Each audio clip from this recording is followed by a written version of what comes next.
Assalamualaikum warahmatullahi wabarakatuh. Perkenalkan, nama saya Hafizul Afkar. Saya dari BMAKI Batch 7. Kenalin, nama gue Mustafa Ibnu Rahman Zaid, bisa panggil Zaid, dari Departemen Sinema Angkatan 6 tahun 2020.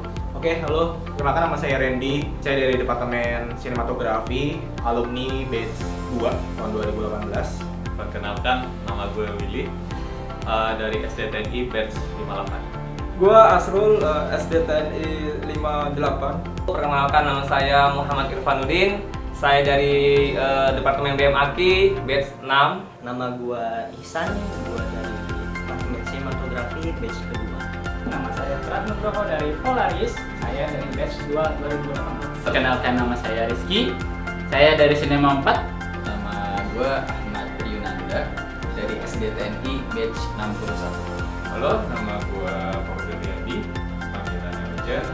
Gue dari BMAKI Batch 4. Perkenalkan, nama saya Aris Rehnawan. Saya dari Departemen SDTNI Batch 60. Perkenalkan, nama saya Mutiara Rahmawati dari BMAKI Batch 10. Kenalin, gue Rina, gue dari SDTNI Batch 61. Nama saya Tias dari Polaris Angkatan 2018 Batch 2. Perkenalkan, nama saya Sabrina Sifira Putri dari SDIS Rizka Meteng Batch 2 tahun 2019. Perkenalkan, nama aku Dewi Handayani dari Sister Club Batch 9. Saya dengan Eka Dwi Rahmawati dari Departemen SDTNI Angkatan 60. Nama aku Deli Ratnasari dari Sister Club Batch 7. Saya Farid Hayuandari, saya dari BMAKI Batch 11.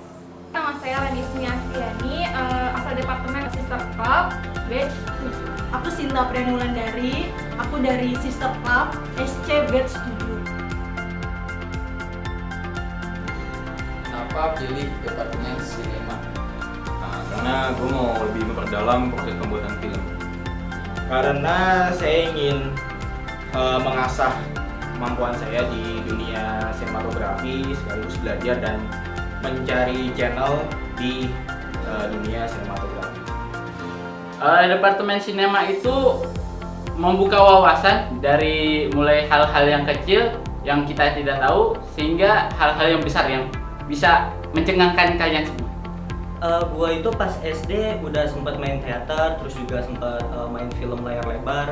Jadi pas kemudiannya gue pengen balik lagi ke dunia perfilman gitu. Makanya gue pilih Departemen Sinematografi. Kenapa pilih Departemen Polaris? Karena suka nyanyi. Karena saya suka nyanyi. Kenapa pilih Departemen Sister Club? Karena aku nyari tempat di mana isinya itu wanita aja, karena aku punya teman rata-rata laki-laki, jadi pengen punya banyak teman perempuan, dan menurut aku Sister Club pilihan yang tepat. Karena Sister Club itu salah satu tempat untuk khusus akhwat dan materinya itu tentang kewanitaan. Karena pertama sih jelas tertarik banget sih sama materi-materinya nih yang dari perkuliahan SC itu, terutama ada mental health, terus tentang toharoh juga, masya Allah banget. Terus juga, dan ini satu-satunya departemen yang only akhwat, jadi tuh kayaknya belajar tuh lebih asik ya kalau misalnya di SC. Waktu itu emang lagi pengen belajar tentang wanita dalam hukum Islam, dan melihat materi-materi di Sister Club itu kan terstruktur ya, dan itu lebih ke arah private-nya wanita yang jarang banget dibahas di kajian-kajian tematik kan, jadinya Sister Club bagus banget sih. Kenapa pilih Departemen SDTNI? Kalau untuk pilih Departemen SDTNI sendiri, karena kalau aku pribadi ingin mempelajari ilmu agama gitu ya. Terus yang aku tahu di SDTNI itu kita bisa kayak lebih dekat dengan ustadz atau pemateriannya sendiri tanpa ada jarak. Jadi apapun yang kita belum memahami, kita bisa bertanya langsung ke ustadz di luar itu. Kalau SDTNI kan ada departemen yang lain kayak BMAKI atau apa. Kayaknya di luar itu belajar ngaji itu kayak ya membaca gitu udah biasa. Tapi kalau untuk SDTNI kan kayak pendalaman. Nah, yang susah itu yang SDTNI yang tentang pendalaman Islam yang saya belum dapatkan. Makanya saya pilih SDTNI. Ya, karena SDTNI itu tempat untuk belajar Islam secara komprehensif.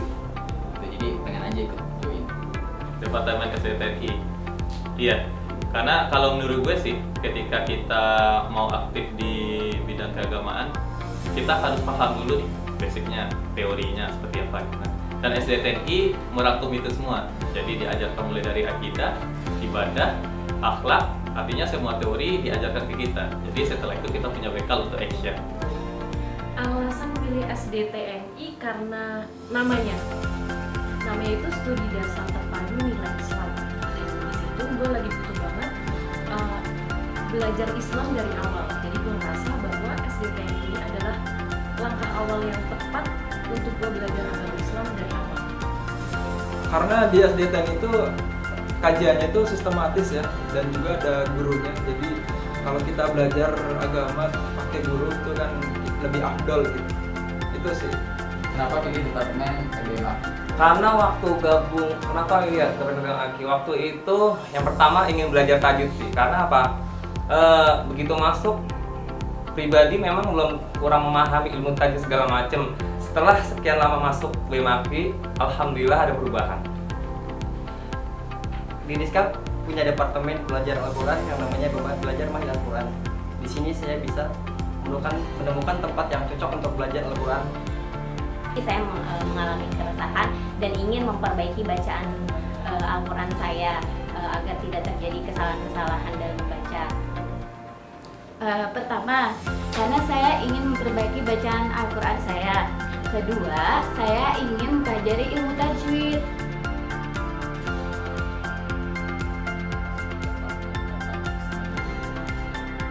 Saya jadi lebih tahu rahasia dalam fotografi dan juga jadi lebih paham tentang proses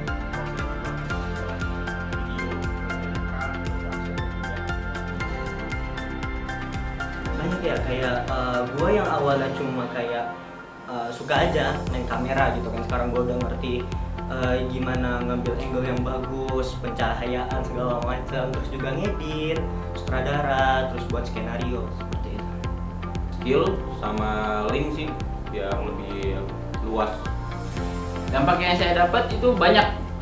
Saya bisa tahu bagaimana membuat film, habis itu produksinya, sampai distribusi film. Apa dampak yang kalian dapat setelah gabung di Polaris? Banyak sih, dapat temen, dapat ilmu, dapat pengalaman, bisa recording, bisa masuk YouTube gitu. Enak banget, dapat ilmu, terus dapat teman-teman yang yang seru, terus dapat lingkungan yang positif juga, alhamdulillah. Apa dampak yang didapat setelah gabung di BMAKI?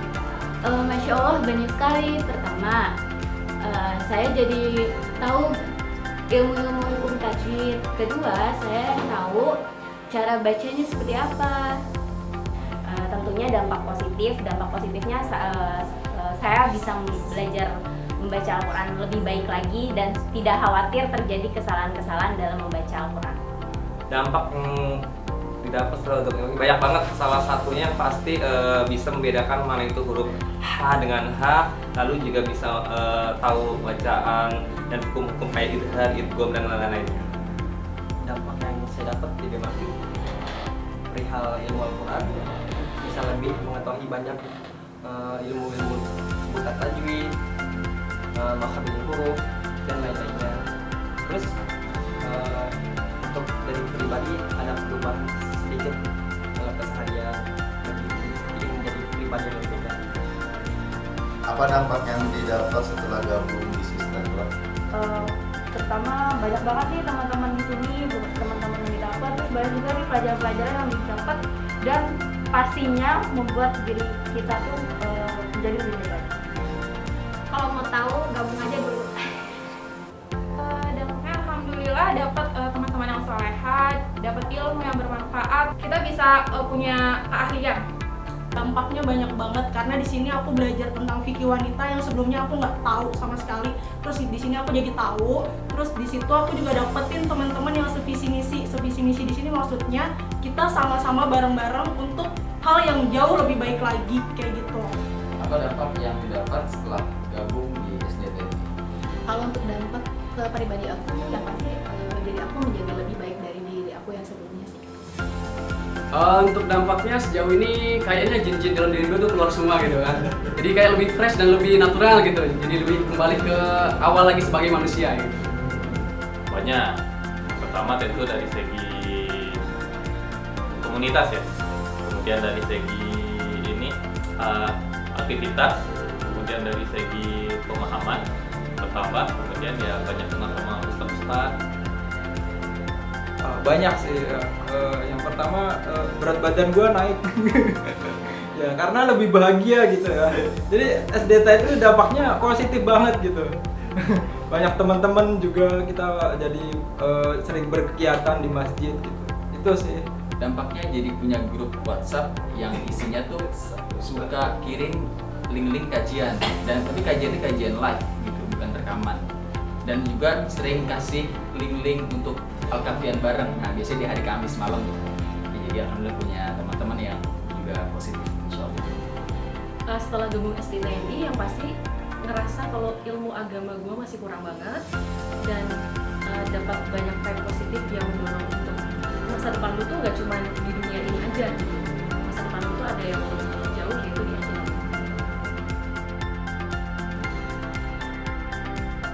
Hal apa yang bikin gak bisa dilupain dari sinema? Hal apa yang tidak bisa dilupakan di sinema? Kekeluargaan dan kerja keras kita untuk menjadi channel YouTube. Yang jelas keseruannya, mulai dari pengajarnya yang asik, karena juga selain diajarkan tentang teori dan juga kita langsung praktek membuat video bareng, dan juga teman-temannya juga seru diajak untuk kerjasama dan lain-lain.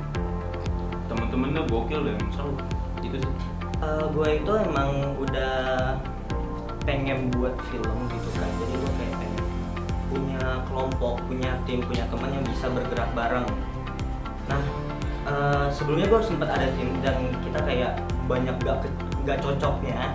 Nah kemudian gabung di sinematografi, terus orangnya baik-baik gitu kan, jadi gue kayak dapet tim yang sesuai yang gue mau gitu. Kita nggak perlu bergerak, oh ini harus ada duitnya segini, enggak. Kita pada bisa kapan, gue punya skenario kayak gini, oke, kita buat pas kapan bisa tanggal segini, oke. Gitu yang gue seru sih. Hal apa yang bikin tidak bisa dilupakan selama di Polaris? Bisa recording sama teman-teman, terus diajarin cara nyanyi yang benar gitu. Tadinya kan suara saya bagus gitu, terus pas ikut Polaris jadi bagus banget. Jadi itulah. Banyak. Pertama kali ikut recording, bikin video klip, jadi artis ceritanya, artisnya Rizka. Oh ternyata kayak gini loh gitu. Terus solidaritasnya dapat banget. Hal apa yang bikin tidak bisa dilupakan selama di Sister Club? Banyak sih ya, karena di Sister Club waktu itu belajar cooking class, hantaran pernikahan, bikin jilbab. Jadi banyak banget hal-hal yang gak pernah aku lakuin di rumah, tapi dilakuin di Sister Club.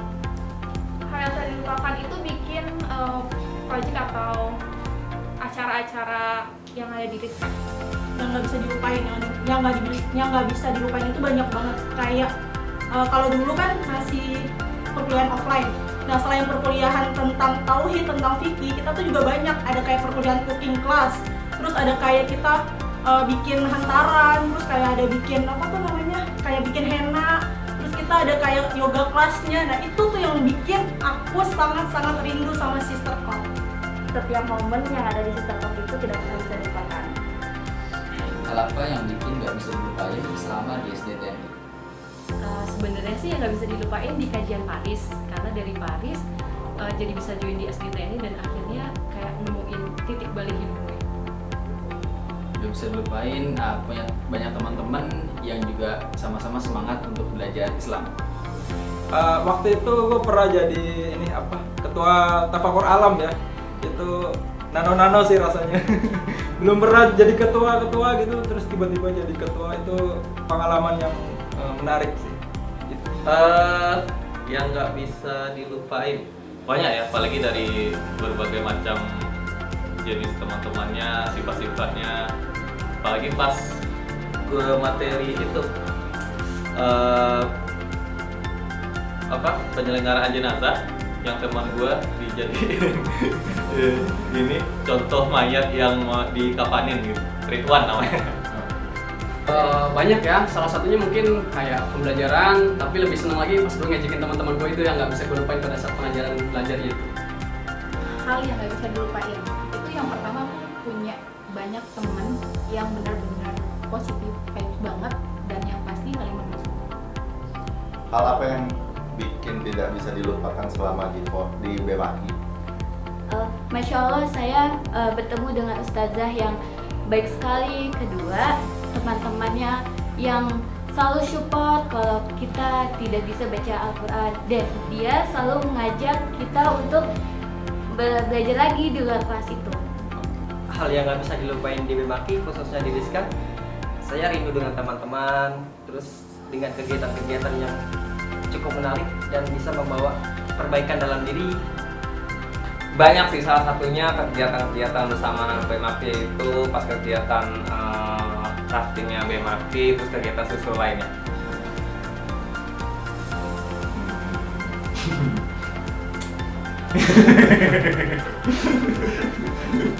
Nah, teman-temannya lah, teman-temannya semua temannya, Masya Allah banget, yang bantuin peringatin kalau belum kolas nih kayak gitu.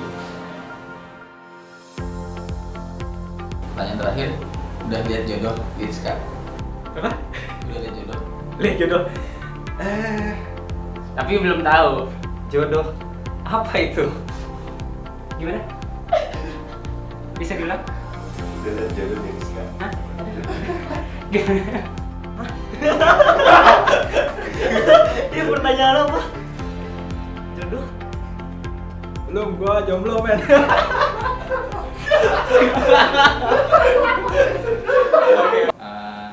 Terima kasih. Sodiquka man abakaka la man abahakaka. Sahabat yang sesungguhnya adalah orang yang membuatmu menangis, bukan membuatmu hanya tertawa. Mungkin memang agak aneh, cuman memang begitulah adanya.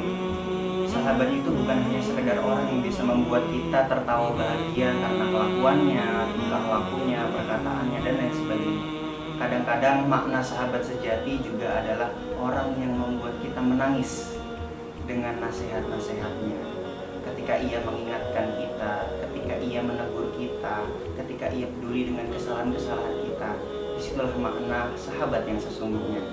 Kadang-kadang kita juga harus berpikir bahwasannya apakah sebenarnya amalan-amalan kita itu cukup untuk menghadap Allah? Apakah kita yakin dengan amalan kebaikan yang kita perbuat kita bisa masuk surga? Tidak. Kadang-kadang memang kita butuh tangan orang lain untuk menarik kita ke surga. Tidak perlu banyak, kadang hanya butuh satu saja. Cuman pertanyaannya, satu tersebut apakah sudah ada di antara sahabat-sahabat dan teman kita sekarang? Coba diperiksa. Kalau sudah ada, alhamdulillah, jaga baik-baik. Namun, kalau belum, segeralah cari. Carilah kemanapun itu, sahabat yang baik.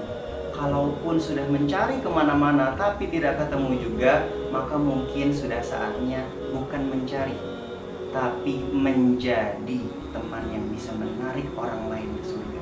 Sehingga pada akhirnya nanti kita dengan sahabat-sahabat kita saling mengingatkan dan saling menarik untuk masuk ke surganya Allah Subhanahu wa Ta'ala. Teman itu juga rezeki, dan rezeki itu adalah salah satu rahasia Allah Subhanahu wa Ta'ala. Kadang-kadang kita berpikir, rezeki hanya sekedar materi, rezeki kadang-kadang hanya kesehatan, rezeki kadang-kadang hanya kenikmatan. Tidak. Kadang-kadang rezeki itu juga adalah teman. Ketika mendapatkan teman yang soleh, bersyukurlah sebanyak-banyaknya, pertahankan dan salinglah kalian mengingatkan. Kenapa seperti itu? Karena kadang-kadang urusan rezeki kita harus bertawakal kepada Allah Subhanahu wa Ta'ala. Bagaimana tawakal yang sesungguhnya itu? Ada rumus tawakal. Yang pertama adalah ikhtiar, ya, atau usaha. Yang kedua adalah doa kepada Allah Azza wa Jalla. Setelah kita berikhtiar, berusaha mencari, dan setelah kita berdoa meminta kepada Allah agar dipertemukan dengan orang-orang yang baik dan benar, maka setelah itu kita tinggal bertawakal kepada Allah Subhanahu wa Ta'ala. dan salah satu wujud ikhtiar kita adalah memilih, mencari kemudian memilih, kemudian bergabung dengan orang-orang yang soleh, cari lingkungan yang baik, teman-teman yang baik, dan kondisi-kondisi lain yang bisa membantu kita untuk mendapatkan surga Allah Subhanahu wa Ta'ala. Dan ingat, jangan sampai salah niat. Ketika kita mencari orang yang baik, maka jangan cari orangnya, jangan ikuti orangnya, tapi ikutilah kebaikannya, nilai kebaikannya. Insya Allah engkau nanti akan dipertemukan dengan orang-orang yang baik. Jangan salah niat, semuanya harus bukan karena seseorang, tetapi karena Allah Subhanahu wa Ta'ala. Rizka, remaja Islam Sunda Kelapa, mungkin adalah salah satu tempat yang mungkin menjadi wasilah untuk kita mendapatkan hidayah, untuk bertemu dengan orang-orang baik dan benar. Maka teman-teman sekalian, para pemuda, para remaja, mari bergabung bersama Rizka dan mari kita belajar bersama. Semangat, Allahu Akbar.